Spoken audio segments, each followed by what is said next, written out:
দিয়ে দিচ্ছি এবার লবণ, আর দিয়ে দিচ্ছি 1 চামচের 3 ভাগের 1 ভাগ হলুদ। আর এই থোর বাটাটা করার জন্য প্রথমে আমি নিয়েছি থোর, আর থোরটাকে ওই ওপরে যে এই অংশটা আছে এইভাবে খোসাটাকে ছাড়িয়ে নিতে হবে। আর এই অংশটা খেতে একদমই ভালো না, এটা প্রথমে আমি পুরোটা ছাড়িয়ে নিচ্ছি।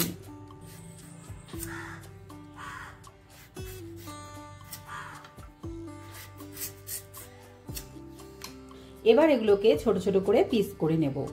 এইভাবে ছোট ছোট করে এগুলোকে কাটতে হবে।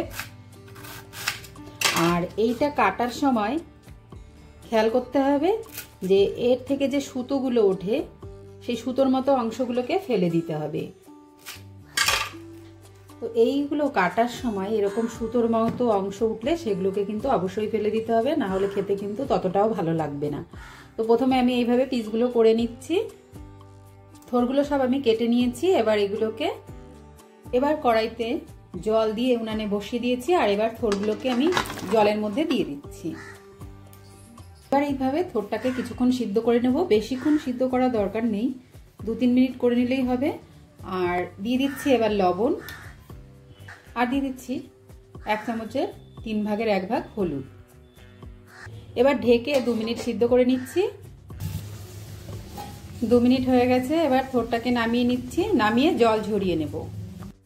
আমি একটি মিক্সিং জার নিয়ে নিয়েছি, আর এর মধ্যে 7-8টা আমন্ড দিয়ে দিলাম। আর দিয়ে দেব সর্ষে। এখানে আমি হলুদ সর্ষে নিয়েছি, সেটা 1 চামচ দিয়ে দিয়েছি। আর তার সঙ্গে দিয়ে দিচ্ছি 7-8টা কাঁচা লঙ্কা। এবার দিয়ে দেব কিছুটা নারকেল কোড়া।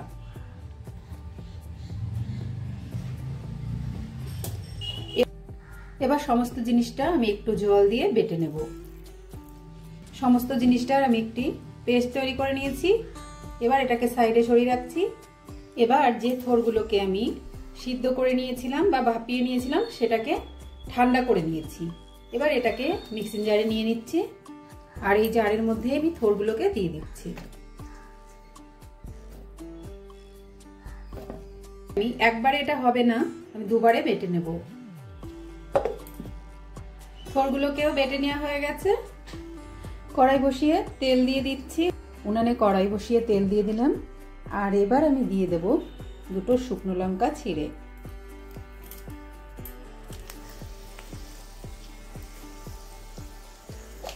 আর তার সঙ্গে দিয়ে দিচ্ছি কালো জিরে, 1/2 চামচ কালো জিরে। এবার এটাকে একটু ফোড়নটা একটু হালকা একটু নাড়িয়ে নিয়ে এবার আমি যে থোরটা বেটে রেখেছিলাম সেটা দিয়ে দেব। এবার থোরটাকে ভালো করে একটু নাড়িয়ে নিচ্ছি। এইভাবে নাড়িয়ে চাড়িয়ে থোরের মধ্যে যে জলটা আছে সেটা শুকিয়ে নেব। থোরটা ঠিক এরকম শুকিয়ে আসলে তবে আমি যে মশলাটা করে রেখেছিলাম সেই মশলাটা দিয়ে দিচ্ছি। এর মধ্যে যে আমন্ড, নারকেল আর সর্ষে, কাঁচা লঙ্কা দিয়ে যে পেস্টটা করে রেখেছিলাম সেটা এখন দিয়ে দিলাম। এবার এটা দিয়েও নাড়তে থাকবো। নেড়ে নেড়ে এর সঙ্গে ভালো করে মিশিয়ে নিতে হবে।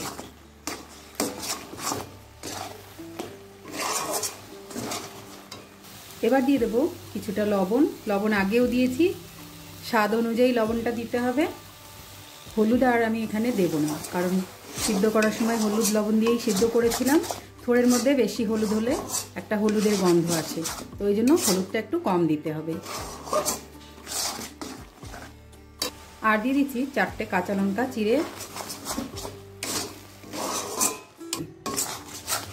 এইভাবে আপনারা একবার থোর বাটা করে দেখতে পারেন, খেতে খুব ভালো লাগবে। আর থোর বাটাটা অবশ্যই সর্ষের তেল দেওয়ার চেষ্টা করবেন, সর্ষের তেলে স্বাদটা বেশি ভালো হবে। থোরটা নেড়ে নেড়ে এইরকম একটু শুকনো করে ফেলতে হবে। এবার দিয়ে দিচ্ছি চিনি। চিনি এখানে 1 চামচের একটু কম। চিনিটাকেও ভালো করে একটু মিশিয়ে নিচ্ছি। থোরটা হয়ে গেলে এইরকম কড়াই বা প্যান যাতেই করুন সেটা ছেড়ে উঠে আসবে, তখন বুঝবেন থোরটা হয়ে গেছে। তো এবার থোরটাকে নামিয়ে নিচ্ছি। নামিয়ে নিয়েছি থোর বাটারটা, আর সঙ্গে আমি একটু দিয়ে দিচ্ছি সর্ষের তেল 1 চামচ আর 2টো কাঁচা লঙ্কা। তো এইভাবে একবার থোড় বাটা খেয়ে দেখবেন, আশা করি আপনাদেরও ভালো লাগবে। আজকের মতো এই পর্যন্ত, সবাই ভালো থাকবেন, সুস্থ থাকবেন, নমস্কার।